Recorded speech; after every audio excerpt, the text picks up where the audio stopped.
realidad, ¿quién ha tenido una depresión respiratoria que haya que utilizar un AMBU o haya que utilizar un tubo para un niño que estás administrando en una crisis aguda por la administración de diazepam? Mi experiencia personal, yo jamás he tenido que utilizarlo. Yo, desgraciadamente, Pedro, la tuve nada menos que de R1. Con lo cual siempre fui muy respetuoso con las benzodiazepinas, con un rectal. Son cosas que realmente tiene que haber muchos pacientes para que haya uno, pero como tal está, y bueno, pues son similares las cifras, las que hay por un lado como otro. Ninguna benzodiazepina está libre de pecado de eso, en unos casos es más que en otro, y lo intravenoso sí que se ha visto siempre con la velocidad de administración. Y en cuanto a la administración rectal o la que pueda ser la bucal, yo pienso que no es tanto del propio fármaco, sino del paciente al que te toque. Desde luego este caso era un encefalópata de estos horrible, del que probablemente ya era mucho más sensible por sus propias secreciones y todo a deprimir. ¿Alguien ha recibido ya el diazepam? ¿Está disponible? Todavía no. Me comentaron que la disponibilidad iba a estar probablemente a finales de este mes de junio.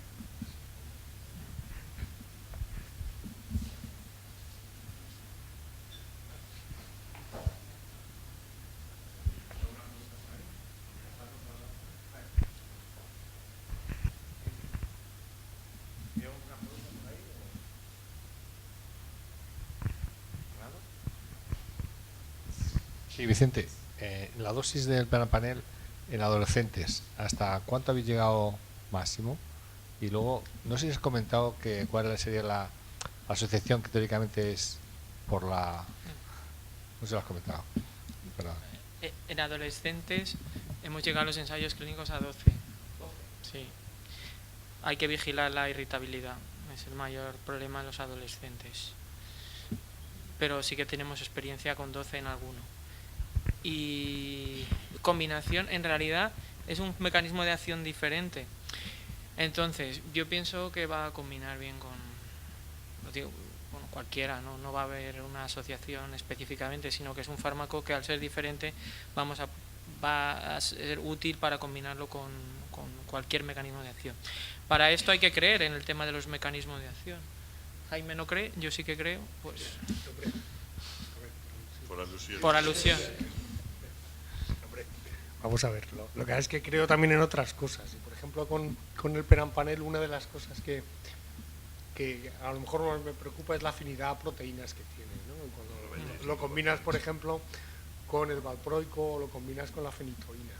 Ahí es lo que todavía no sé qué es lo que puede pasar, porque puedo determinar mis niveles de fenitoína, aunque yo no soy capaz de determinar fenitoína libre, ¿no? Lo puedes calcular, no sabes bien por dónde van a ir, y también te pueden alterar los niveles de valproico libre. Ahí sí que veo interacciones farmacocinéticas que a lo mejor pueden ser importantes a la hora de ver con qué fármaco lo combinas, ¿no?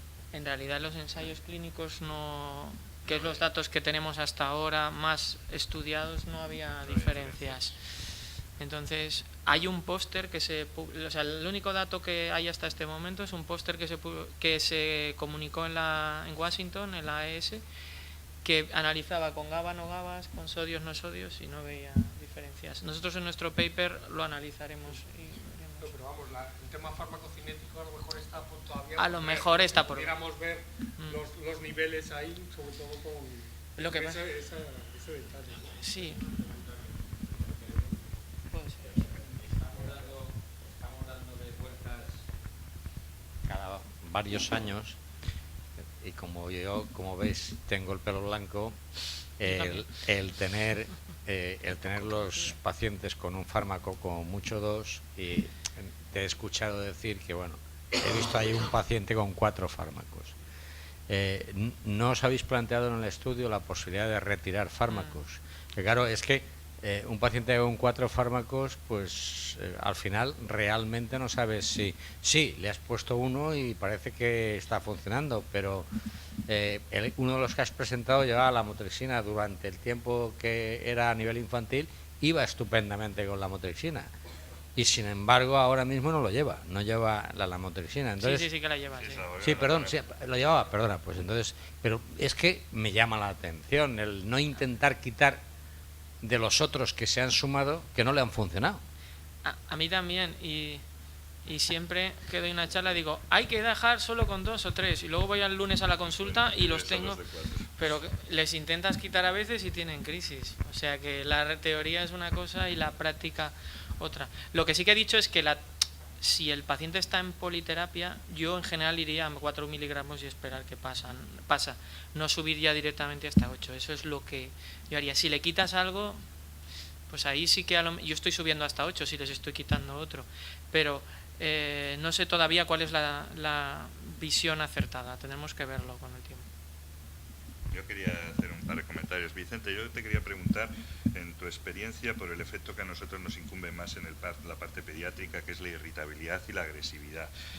Mi impresión general es que no tiene que ver con la dosis, pero sí que pienso que tiene que ver con otras variables, como pueda ser la velocidad de escalada y la cantidad de medicación en cada escalón de dosis, la presencia de alteraciones comportamentales previas, que casi todos los que me han pasado a niños que tenían retraso o autismo o algún tipo de alteración comportamental, y luego evidencia de reacciones similares comportamentales con otros FAES previos. En mi experiencia con zonisamida, con vigabatrina y con levetiracetam, era para comprobar contigo a ver qué pensabas. Totalmente de acuerdo en todo.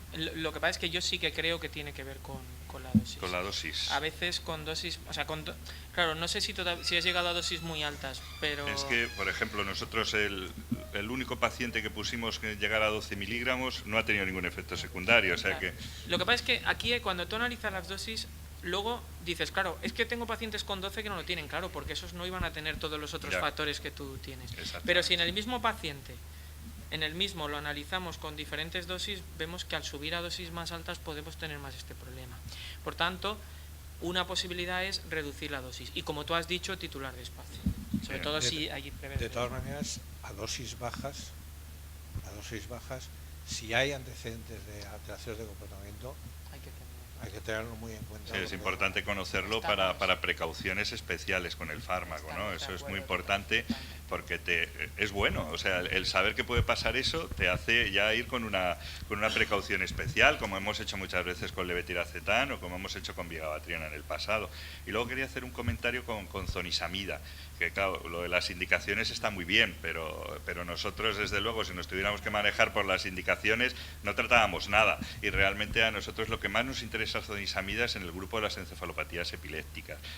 Zonisamida es uno de los mejores fármacos que hay para espasmos epilépticos con o sin síndrome de West, y para todo el grupo de epilepsias mioclónicas, más o menos epilepsia mioclónica estática, incluso algunos casos de síndrome de Lennox, donde la respuesta en crisis tónicas puede ser muy similar a la que pueda tener rufinamida.